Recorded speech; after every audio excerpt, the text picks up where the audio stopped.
Hey, it's Joy Foster, founder of TechPixies, and I am really excited about today's podcast guest, partly because she's totally awesome, and partly because she is our new YouTube coach at TechPixies. Welcome, everyone, to meeting Aby Moore. Hi. I'm so excited to be on. Well, I'm delighted you're on, and I'm really excited that you're part of our team. And, you know, what I love about you as a team member is you always are willing to say, you know, go the extra mile to say yes. And when we were talking about introducing YouTube to our program and pulling out Twitter, we were really making that decision, you know, not lightly, but it felt like the right thing to do. A lot of our students were asking about YouTube. A lot of our students wanted to know about YouTube, and it just felt like the right thing. And you just put your hand up and said, I'll do it, I'll do it, I'll do it. So you've just built our YouTube module that's in our amazing program. So tell us about YouTube and some of the trends that we're going to see in 2021. So YouTube is not going anywhere. That's the first thing to, sorry, all of you ladies out there who don't like to be on video, it's a big deal. And YouTube is it's seen as a social media platform, but it's actually the world's second largest search engine, owned by the world's biggest search engine, Google. So it's now, you'll see when you type something into Google, you'll see it'll give you a text result, but it'll also give you a video result. That's because they're really pushing video. So it's a train that we all need to get on, basically.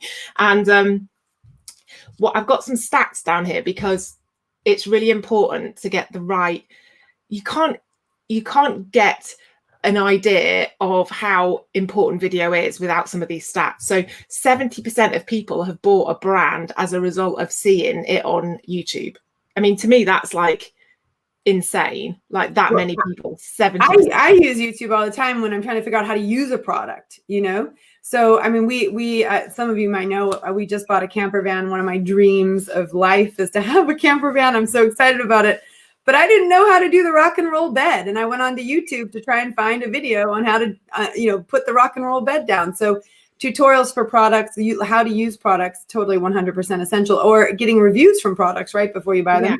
Yeah, I mean, so important. I mean, the biggest thing with video, just to backtrack slightly, is that it really helps you shorten the know, like, trust factor that you're trying to get with your audience. So all the content you put out there is really trying to let them know you, trust you, like you. And videos are really efficient, effective, like, way of doing that, of like shortcutting that. Like, instead of writing 100 blog posts, you could do 10 videos and probably get the same effect.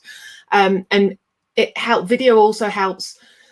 You can put music to it. It can be quite emotive. So it's using more of someone's senses as well than just text. So that's important to remember. And it helps you can be really clear. So you can be clear with the written word, but there's no denying what you're saying if you're saying something on video. So that is why we need to really embrace video.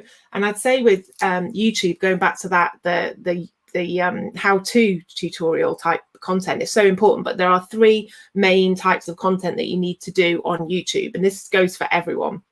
There's probably very few exceptions, and this is what YouTube say themselves. So the first is the hero content. I'm sure some viewers, listeners might have heard of hub, hero, and help content.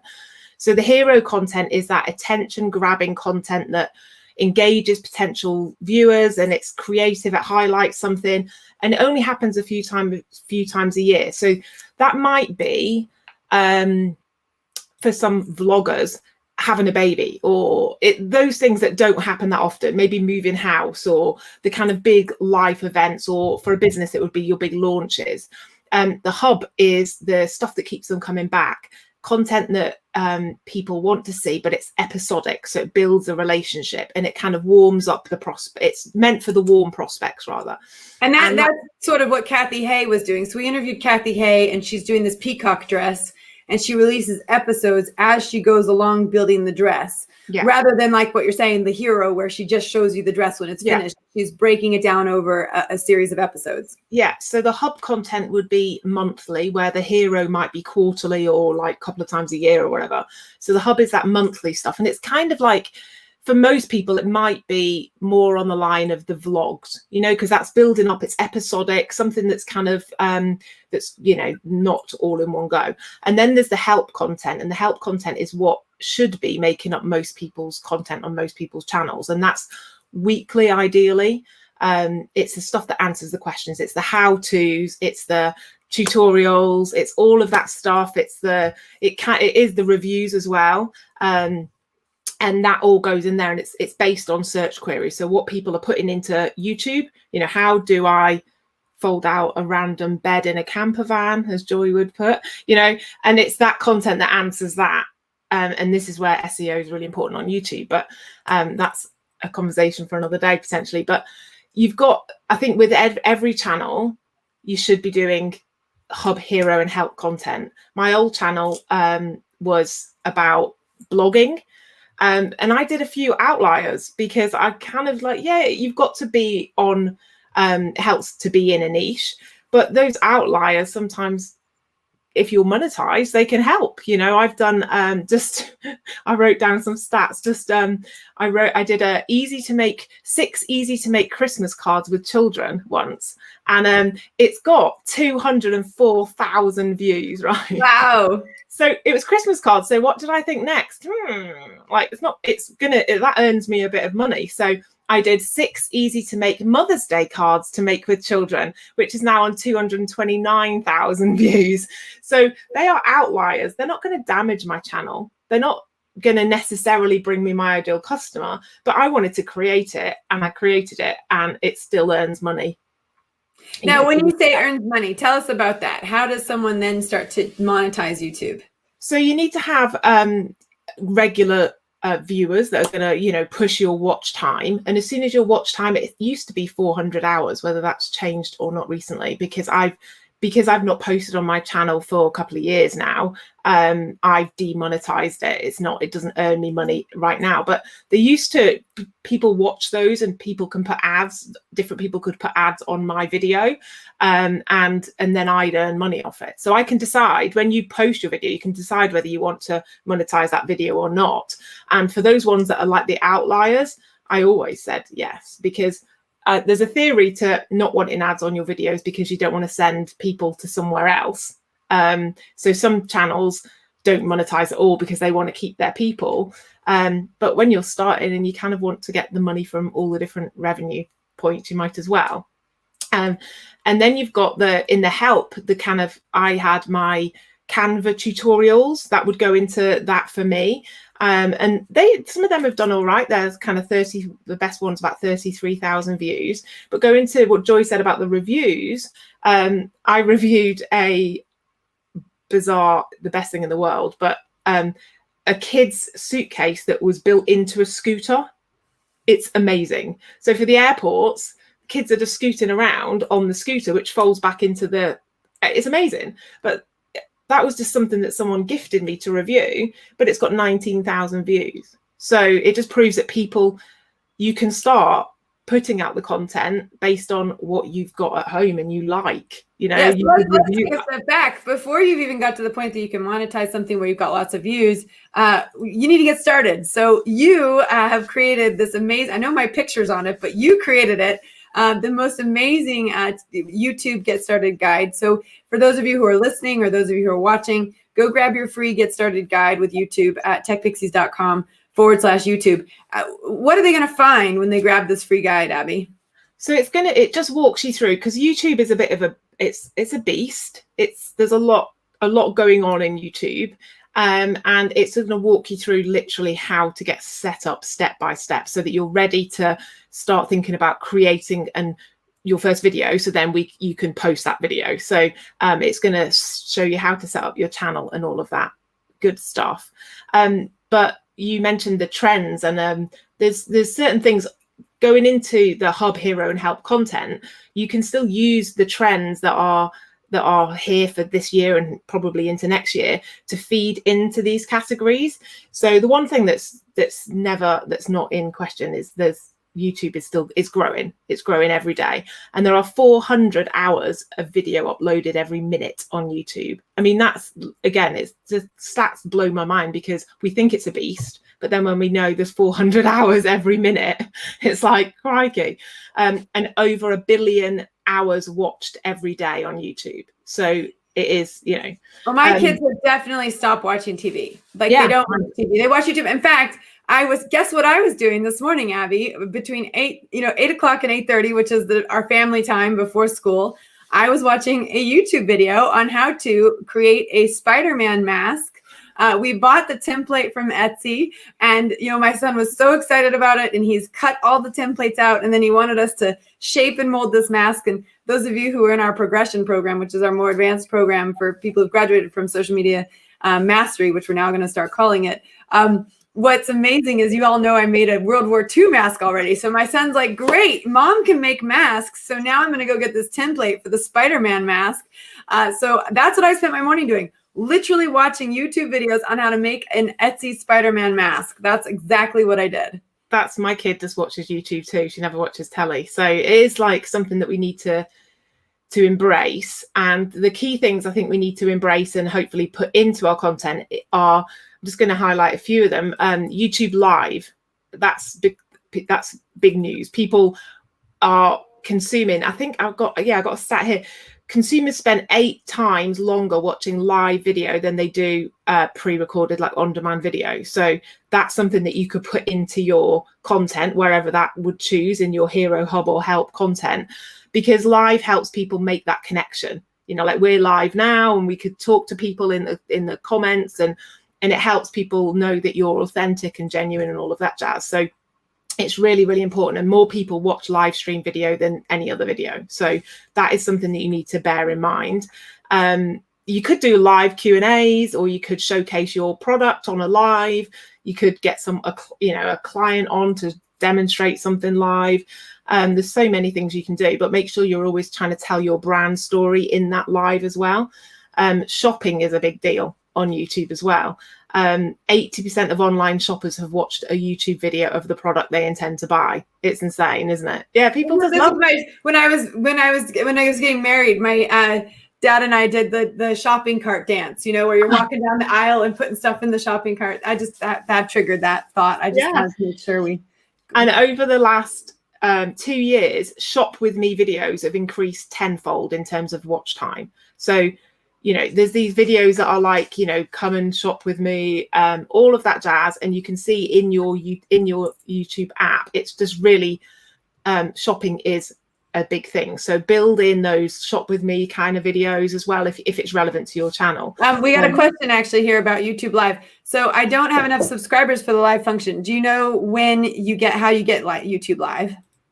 Yeah, it is. I think it changes quite often in terms of like the stats. I'll have to find. Well, the top tip I can give you is we're going live through StreamYard.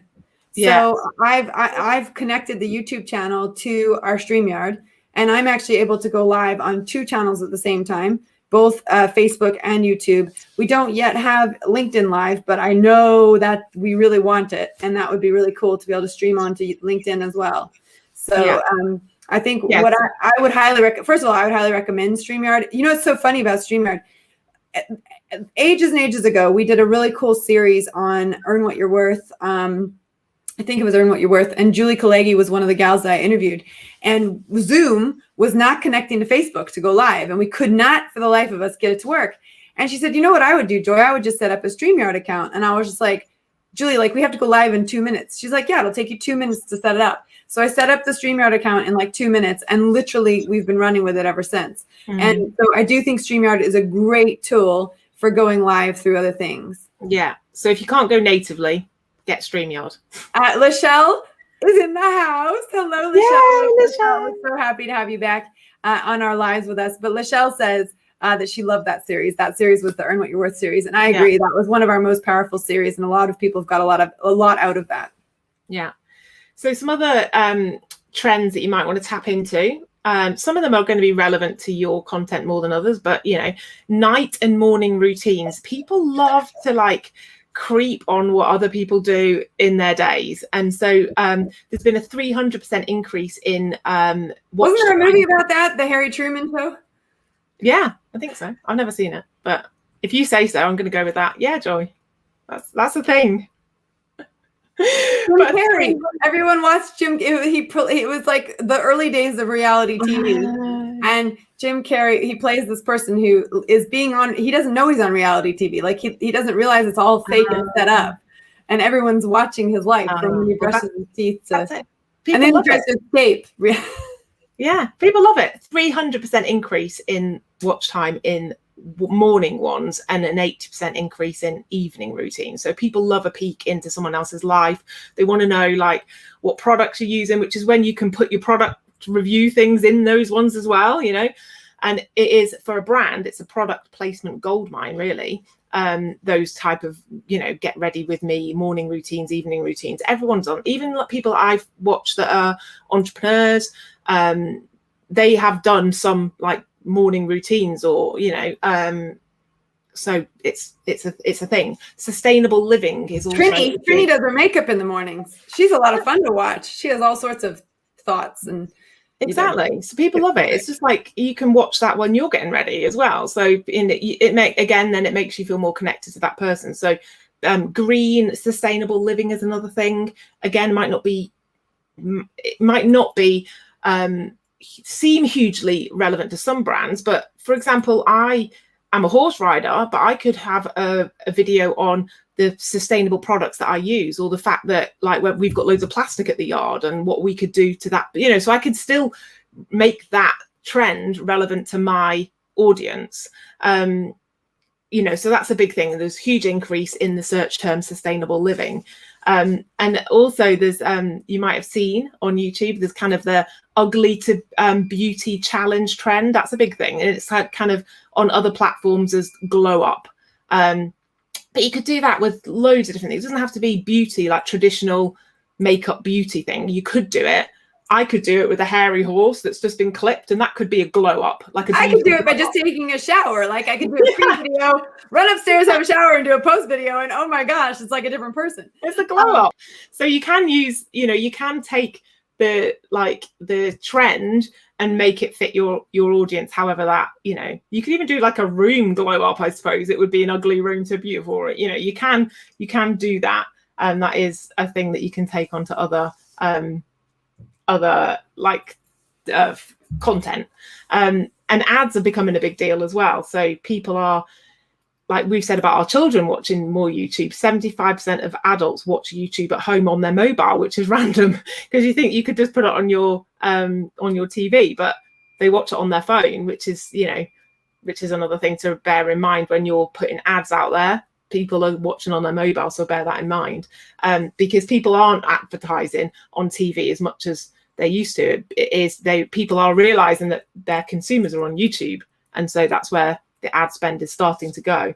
That's a great point. And I think one of the things so we're doing a whole YouTube series, right? So we interviewed Cathy, we've interviewed Lisa, and now we're interviewing you, and I've got an amazing guest as well coming up, Elliot Connie, who I cannot wait to talk to him. But basically what Cathy said is it's like running your own TV show. It's you're the boss. You're creating this channel, you're in charge of it, and the bigger it gets and the more attraction it gets, the more attractive you are to bigger deals. And like in the case of Elliot, he's now got to get like entertainment lawyers in place and everything else because his stuff is taking off so much. So it's really interesting how YouTube has taken over from television massively, and it's an opportunity that anyone can get in on because it's about what content people love to consume.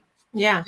And people will always, and what people are doing now, which is another trend, but is really important for everyone that's wants to build a YouTube channel, is there's been a real increase, and it will carry on increasing in like follower dedicated content. So we do it on quite a lot of platforms, but it really is beginning to be more commonplace on YouTube. Is creators saying, not just creating what they want to create and hoping it works, but saying, what do you want me to create?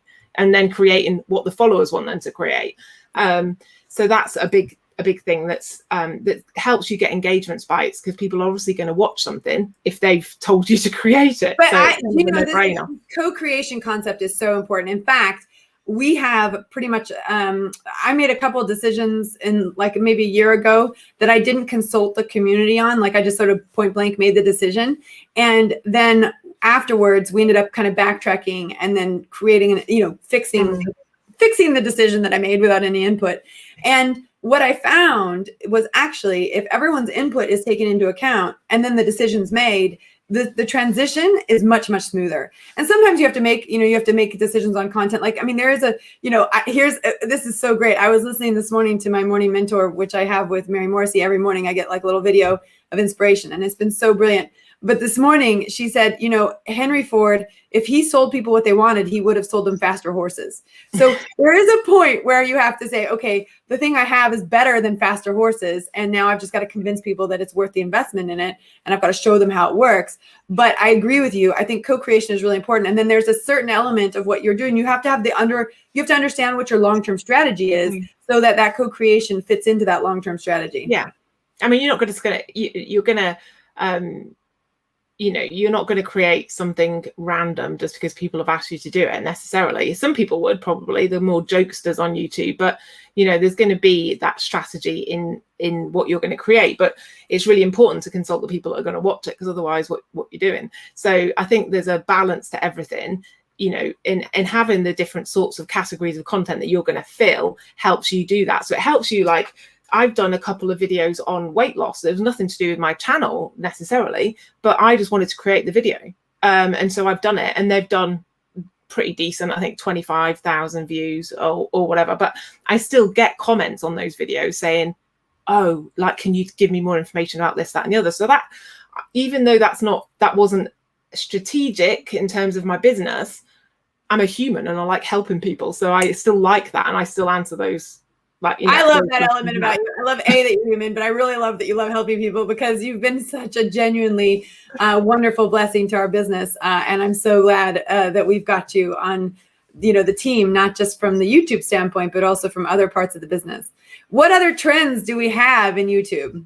Well, tutorials. We started this talking about tutorials. They're not going anywhere. So I think I'm looking down for a stat because I love a stat, but 67% of millennials believe that you can learn virtually anything from how-tos on YouTube.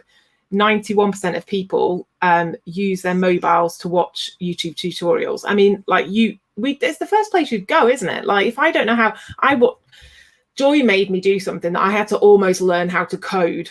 So where did I go? I went to YouTube and watched videos on how to code, because where else would you look? You don't need to necessarily go to a book nowadays. It's all on YouTube because it's convenient. So well, and I think there's something really powerful. I mean, one of the things I do say is, when we're talking about joining the social media mastery program that we've got, this new membership that's launching in November, when we talk about this, when I talk about YouTube, what I say is, you can spend hours looking for the information you need on YouTube, or you can get our roadmap, right? Yeah. And I do think that it's one of those things where the downfall to tutorials is sometimes you get outdated ones. Sometimes you get ones that aren't, that you watch. Like, I was trying to set up my camera, my really fancy camera, which I'm not using at the moment, but I was trying to set it up, and I was trying to find YouTube videos on how to do that. And so I had to go through like 5 or 6 or 7 of them to find one that kind of, to put it all together. So I do think it's really interesting that, it's true that you can learn anything on YouTube. I would say that one of the things as a course creator, or someone who's created a course that we sell, and also having had a lot of students get on the course creator trail, that you can pay to do a course that's got the roadmap and the streamlined information, and you're not looking and searching around for it. I think that's one of the big advantages. For sure. I mean, I think that you can probably learn how to be a cordon bleu chef from watching YouTube, but why would you do that? Why wouldn't you go to someone that has a course on how to do that? Cut all the searching, all the effort, all that time. I think in terms of learning how to do things, learning how to put a shelf up is a bit different than learning how to create a course, for example. And that's a great point, because actually if you find someone that you like in the tutorials and you gel with them, and then you want to go deeper, that's the opportunity for course creators to leverage YouTube as well. Yeah, so definitely how-to videos, super popular. And as I said at the beginning, Google are serving up videos in the search results on Google. So this is where how-tos for how-to videos. So still popular. Make a bunch of how-tos. People love it. YouTube Shorts, so that's the up to 15-second videos. They're becoming popular. That's kind of YouTube's answer to TikTok. So that can be put into your content strategy as well. Yeah, my kids love shorts. They totally love them. They're like addicted to them. Yeah, I bet your kids are part of that 3.5 billion daily views on shorts. Yes, they are 2.5 billion of the 3.5 billion. Yeah, 2.5 billion are Joy's kids. But yeah, I mean, like, wow. And that's mobile videos, like shot on your phone, like uploaded, just quick, like easy things. And that helps know, like, and trust. And you can be creative and you can do things on a short that maybe you wouldn't do on your main channel. It's like stories, you do things on stories that you might not put on your grid. Personal vlogs are also on the increase. People love it. People want real. They want it's the third most, personal vlogs are the third most popular type of video on YouTube behind educational and how-to videos. So, but don't do a vlog when you've got like no subscribers and you're trying to get started, because no one cares.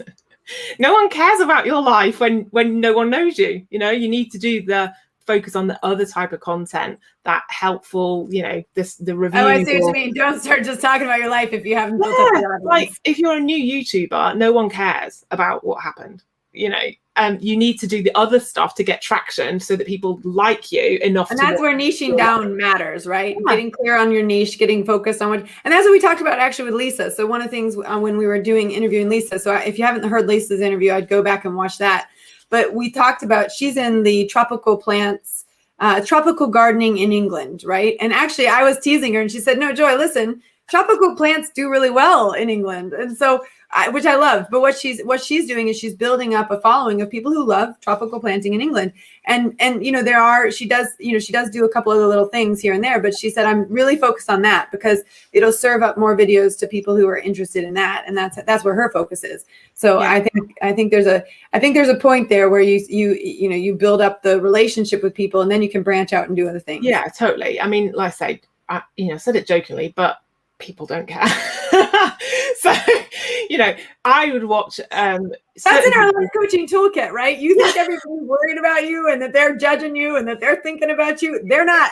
They're worried about themselves. They're focused on them. Yeah. No one's focused on you. So focus on the search stuff. Focus on what people are going to be searching. If you've got something that you love, if Lisa's got some kind of gardening gadget that she just loves, then just review that, Lisa, and put that on YouTube, because someone will be searching for that.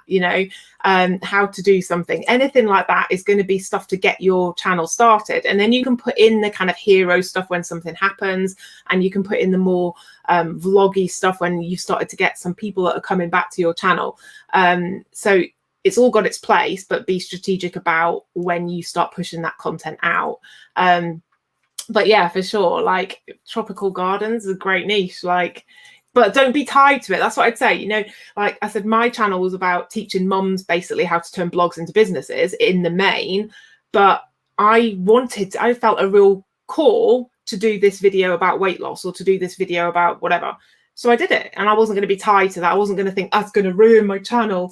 I just did it. I wouldn't do loads of them, but I wanted to help certain people and put that video out. So don't be tied to your niche at the exclusion of everything else. But yeah, try and do more stuff that makes sense. Someone doesn't want to hit your channel and then look at your playlist and think, what, this is a hot mess of all kinds of stuff. I don't know what I'm getting. It's really important that someone lands on your channel, just like it's important that they land on your Instagram profile and they know what the benefit is to them, because people are all about what's in it for them. So you've got to be really clear on your channel art and stuff. What is the benefit of them subscribing to you? I think that's really important. Love it. Is that it? Is that all the trends? Well, we've got loads. Well, there's loads of trends, but I think we're good. All right. No, but this is great. I think we went through. I loved how we went through the different I've got a little bit of an echo, so I'm just going to give that a second. Okay. I love how we went through the different types of content, and then I love how we've talked about what really is working and what really is not working. So a couple people have asked, how do they find your old content? That I know you're not actively promoting it, but if people wanted to go check it out, where would they go look? The channel is the Mamapreneur Revolution. The Mamapreneur Revolution. Yeah, and it's not, there's nothing, I don't think I've posted for 2 years. Yeah, but we can go learn how to make Mother's Day cards and Christmas cards. So that's cool. I would say go and earn me some money, but it's not monetized anymore. So. I think you missed the boat. I think you should have created a card channel on YouTube. Actually, it's interesting. We have a student who is in our self-paced starter kit.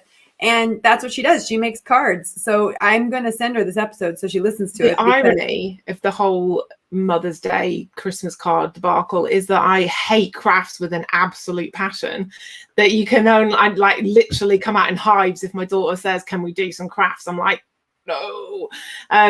So yeah, but it made me some money at the time and it was great. So, you know, and maybe like one person out of every 1,000 views might have been interested in my actual content, but you know, but then I've got loads of videos on like Canva tutorials. They went really well because you know, people always want to know how to do that. So think about what you want to learn. That's a really good point. What you wanted to learn a couple of steps ago in your journey, because quite often we're our ideal avatar, aren't we? But we're just a bit further along the line. So think about what you had to search or what you like to look to watch.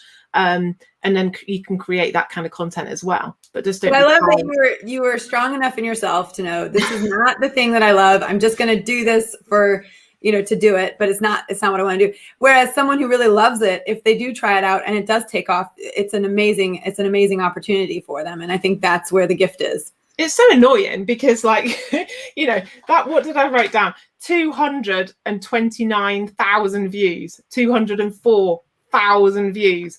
Would I have died if any of my like how to turn your blog into a business like videos got that? Yeah, I would have, and they never did. But because the market, you know, the amount of people searching for those Christmas cards, how to make Christmas cards with your kids in an easy way, there's a much bigger market than the people that want to turn a blog into a business. So you've just got to let that go and go, you know what, it's fine. I don't have to become a crafting queen. It's fine. Well, Aby, I have a story for you, because when I was living in Lucerne, Switzerland, and I was a stay-at-home mom, and and we had a lot of rainy days, and so I had those Osborne books, the Osborne craft books, and I ran a blog, you know, not dissimilar to you. So I ran a blog for moms in Lucerne, how to connect with each other in the local community. And anyway, it was a rainy day, and I'm like, I'm just going to make these elephant cards out of the Osborne thing, and I'm going to put it onto the blog, and I'm going to show people how to do it and where to get the book and all this stuff, because I was also selling Osborne books, of course. And that was probably one of our most popular posts for a very long time. It's like, what to do in Lucerne on a rainy day? Make an elephant card with an Osborne book. And it was genius. But I think it is so funny how, you know, what takes off and what trends and what doesn't. But I think your point, to that point, though, just because something takes off, if it's not in your heart to do it, you don't need to do it. And you need to keep finding the thing that makes you tick. And one of the beautiful things about you is it's super clear. You love integrating, you love making things work, you love fixing problems, solving problems, you know, creating things. And that's been a huge asset to our team. So we're really, thank you for that. Thanks for being that type of person. Gets the job done, makes things happen.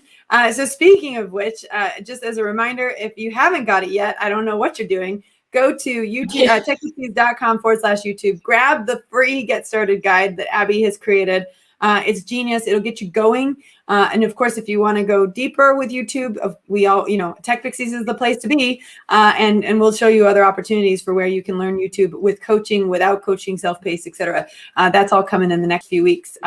So thanks, Aby. I appreciate your time. I appreciate your energy and your effort and all the hard work you did in putting together that Get Started guide and also the module. And, you know, listen, this woman knows what she's talking about. Even if she doesn't like making Christmas cards or Mother's Day cards, she does know how to get 240,000 followers subscribers. Yeah.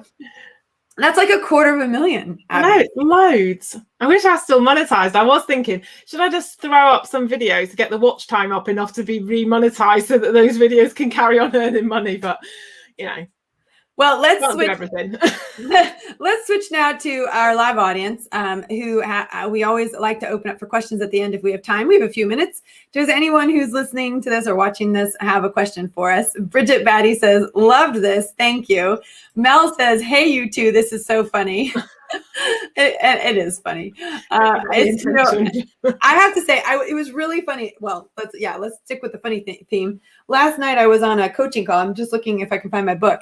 And one of the questions on the coaching call was, what if you find, what would it mean for you if you found your ideal like employee? And then it was like, then the next line was, and what would be the features of that, you know, said employee? And it was, and they were C-level employees, like your leadership team stuff. And I said, you know, it makes your life more fun, right? And it makes, you know, and then on the bottom, I was like, they're funny, you know, they're fun to be around. And I think that's been one of the wonderful things that I've learned is, you know, business can be fun. Growing a business can be fun. Building a team can be fun. And the whole thing can be fun. You can have a drama-free, fun environment. And when you have that fun environment, you get that creativity, those creative juices flowing. And that's when you create something. That's, you know, we're all creators. We're creating something really cool. And it's a lot more fun when you have really funny people on. So you know, we have a blast together. And I really, you know, I love spending time with Lisa. She makes me laugh. When we were hiring Lisa, I think I've said this a couple times on the podcast. When we were hiring Lisa, we had interviewed a whole bunch of people for the role. And the investor who was with me interviewing her said, of all these people, who would you, like, if you got stuck on a bus for 48 hours, who would you get stuck on a bus with, right? And I think that's been, that's what I love about Lisa. So it doesn't look like we have any live questions. I would happily be stuck on a bus with you. I think most TechPixies I'd happily be stuck on a bus with. I think we'd have a lot of fun, a TechPixie bus trip. We should do that. But it doesn't look like we have any questions. So Aby, thanks again. I appreciate your time. Appreciate your effort. For those of you who don't have it yet, go grab the Get Started Guide, techpixies.com/YouTube. Get started, right? Take action. Yeah, I was going to say that. Don't worry about that you need to lose 10 pounds or anything like that. Just, and if you do, go watch your weight loss video. Yeah, I've got a video on that. yeah, I've got a video on that. Go and watch that. Mama for No Revolution. Yeah. But don't worry about that. Even though the camera adds £10, don't worry about it. Just do it, because there's people are bigger, smaller, you know, it doesn't matter. It doesn't matter. People want to know what you are going to say. And so don't let that stop you, and just get your face on there and get, you know, I'd say it is important to kind of learn about the SEO side of it, because otherwise you kind of like, I can't think of an analogy. All I can think of is spitting into a bucket. And I don't know why I said that. But, you know, you're kind of like shouting into the wind if you don't SEO your video. There's not much point. There's no reward for your effort if people can't. Yeah, and what you mean by SEO your video is like the title of the title of the video is the question that someone's typing into the search. So your keywords. So I'm just, because this is a huge thing, but and I know Joy had already said goodbye, and I'm just going to keep talking until the end of the day. But yeah, SEO, search engine optimization, just like on Google, just like with your blog post, pick your keyword. That is what, so someone might be, I can't think of anything. All I can think of is campervan.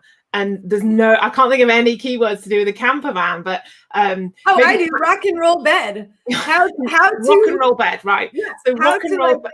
How to make a rock and roll bed work, or how does a rock and roll bed work? Yeah. So your keyword would be rock and roll bed, probably, because there's probably not a rock and roll bed in anything else other than a campervan. But you'd want to put that keyword. There might be, Aby. Well, you know. This has gone downhill, hasn't it? We're working. You can't take joy anywhere, can you? But you want to put that not just in the title, not just in the description, not just in your tags, which you can learn all about this, don't freak out, but also in, like, when you save the video, when you've edited it, that should be the name of the file. It shouldn't be Aby's video 341.mp4. It should be rock and roll bed, because when you upload that to YouTube reads that, and it helps them know what your content is about. So just make sure it says campervan rock and roll bed. Yeah, make sure. She's just terrible, isn't she? We're trying to have an educational chat here, and she's just bringing the tone down. But yeah. On a more serious note, Lisa says, why did you leave YouTube, Aby? Will you take it up again? I didn't consciously go, I'm leaving. I just stopped because I got a job. I got an actual job rather than being like a content creator stroke blogger stroke course creator. So I started to work for Screw the 9 to 5 and stopped posting, and then now I work for TechPixies and I haven't got any time to post on YouTube. So I can't actually ever see me starting Aby, that. give me the real answer. Work for TechPixies or start up a YouTube channel? I work for TechPixies. Yeah, without doubt. So I might do videos in the future, but I would see me doing more. My other passion is rider psychology, so I would see me doing more videos around that with a whole new channel than doing this my old channel again. Might you do technical video library videos for our YouTube module? Well, funny you should say that because I've just done them all. Yeah. So for those of you who don't know, in our CPD certified modules, Instagram, Facebook, Twitter, LinkedIn, YouTube, and Pinterest, in the YouTube one, we have, well, in all of them, we have something called the technical video library. So we have the lessons where we teach you how to, how the algorithm works, how to set up your bio, your profile, how to post on the networks. Then we teach you how to, grow an engaged following. And then we also talk about analytics. And so that's the lesson. Those are the lessons. But backing up those lessons are technical videos in our technical video library. And it's so funny how many students, I mean, we have to be better at telling them about it, but the technical video library is where the gold dust is. So how many videos, do you remember how many videos you made for the technical video library to show people click by click, step by step, how to do everything that we taught them in the lessons? I want to say 30-ish. Yeah. I think it was about that. Yeah. Click by click, step by step, short videos to show you how to do exactly what you need to know how to do. That's the beauty of the model that we have at TechPixies. It's about the lesson learning and then the actual practical technical videos, and then getting over the busting the myths, things like the camera's going to put 10 pounds on me, but I don't care. That kind of stuff. So anyway, I love that you did that for us. And I think that's really important for us. And it's important for people to know that, TechPixies cares about the step-by-step, click-by-click. And what we found is a lot of our students, when they do something that they don't normally do, they forget. So they go back to the technical video library so they don't have to remember it in their head. They can just go back and watch the video when they need to do that thing again. And it's really funny because I didn't know how to do Reels because I've given up the Instagram coaching and the Instagram technical videos to our amazing Instagram coach, Sophie. And so when I had to create a reel, I had to go in and learn how to do that. And I'd go watch our technical videos in our own program on how to create a reel. And actually it was quite fun. So, I think, if I had to do another one, I'd have to go watch the technical videos there too. Yeah. So anyway, Aby, thank you again. I'm going to kick you off now, even though I don't want to. We've had a blast, and hopefully everyone has learned about YouTube today. And, of course, grab your guide to techpixies.com/YouTube. And you know what? Just email us at support@techpixies.com. Tell us how you get on, because Aby's in the inbox and she's always checking it. She loves checking in with students, seeing how things are going. And if you grab the Get Started guide and you have some feedback or you have some questions, just pop it into the support. And we'd be happy to chat with you about it and point you in the right direction. Thanks for having me. Gotta go.